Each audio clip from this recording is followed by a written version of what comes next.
Bonjour et bienvenue. On le sait, vieillir, c'est une étape de la vie. Mais est-ce que ça veut dire qu'on doit forcément perdre en qualité de vie? Eh bien non. Aujourd'hui, on va voir ensemble comment le yoga, une pratique qui a traversé les âges, peut devenir un allié. Un allié vraiment doux et super efficace pour aborder tous les changements qui viennent avec le temps. La vraie question, au fond, c'est celle-ci. Est-ce que vieillir, c'est forcément une perte de vitalité, quelque chose d'inévitable? Ou est-ce que ça pourrait être un tout nouveau chapitre, un chapitre dédié au bien-être? Et si on pouvait, en fait, vieillir en pleine forme et avec sérénité? Bon, pour vraiment saisir comment le yoga peut aider, il faut d'abord qu'on se penche sur ce qui se passe dans notre corps tout à fait naturellement quand on avance en âge.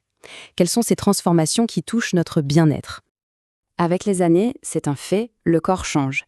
Côté physique, on peut sentir une perte de souplesse, des gestes tout bêtes comme faire ses lacets qui deviennent un peu plus compliqués.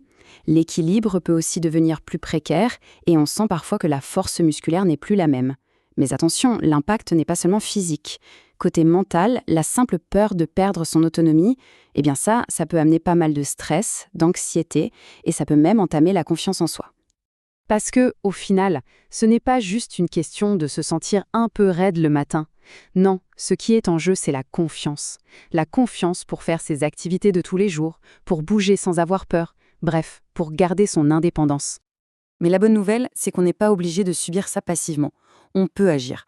D'ailleurs, des études ont montré que les seniors qui pratiquent une activité comme le yoga peuvent réduire leur risque de chute jusqu'à 50%. C'est juste énorme. Ça montre bien à quel point on peut reprendre le contrôle. Et ça nous amène tout droit à notre deuxième partie, une solution qui est à la fois douce et, vous allez voir, très puissante.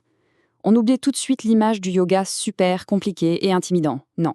Voyons-le plutôt comme un ami, un allié accessible et vraiment, vraiment efficace.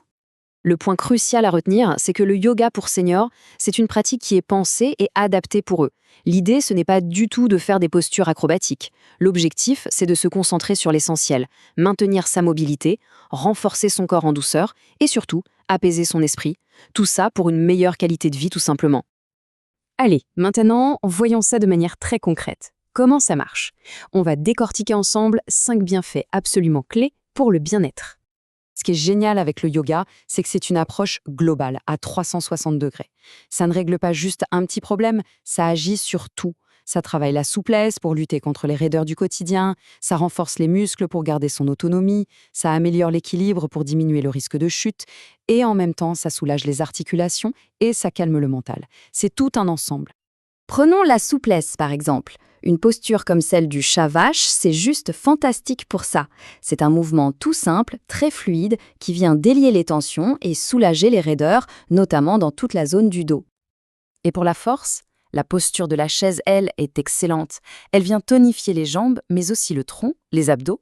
C'est fondamental pour tous les gestes de la vie de tous les jours, que ce soit pour porter les courses ou monter un escalier. Et ça aide aussi énormément à prévenir les maux de dos. Et enfin, pour l'équilibre, on a la posture de l'arbre. Et là, attention, pas de panique. On peut bien sûr l'adapter en s'aidant d'une chaise. Elle est parfaite pour améliorer sa stabilité. Elle vient renforcer tous les petits muscles stabilisateurs dans les chevilles et les genoux. Et ça réduit le risque de chute de manière très concrète. Mais les bienfaits ne s'arrêtent pas là, loin de là. Pour les articulations, par exemple, une pratique plus douce, comme le yin yoga, où on tient les postures plus longtemps et sans forcer, peut vraiment apaiser les douleurs liées à l'arthrose.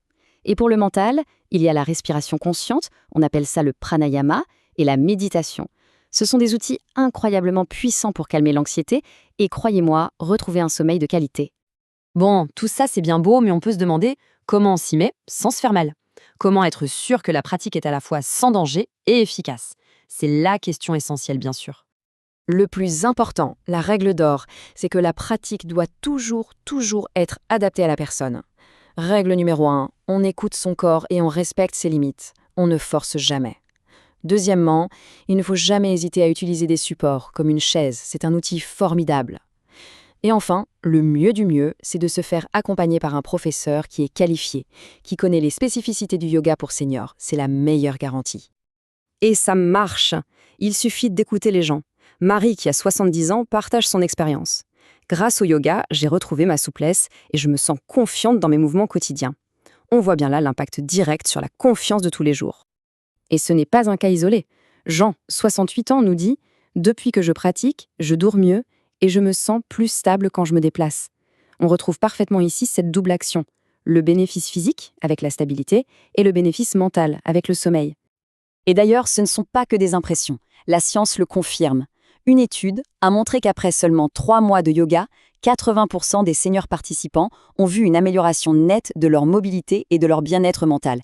80% en 3 mois. C'est vraiment encourageant. Allez, on arrive à la partie la plus importante. Comment passer de la théorie à la pratique? Comment on peut commencer là dès aujourd'hui avec quelques étapes toutes simples? Et vous allez voir, le chemin est bien plus simple qu'on ne l'imagine. Pas besoin de se lancer dans des heures de pratique. Étape 1, on commence petit. Une petite routine de 10-15 minutes par jour, c'est parfait. Étape 2, on cherche un guide.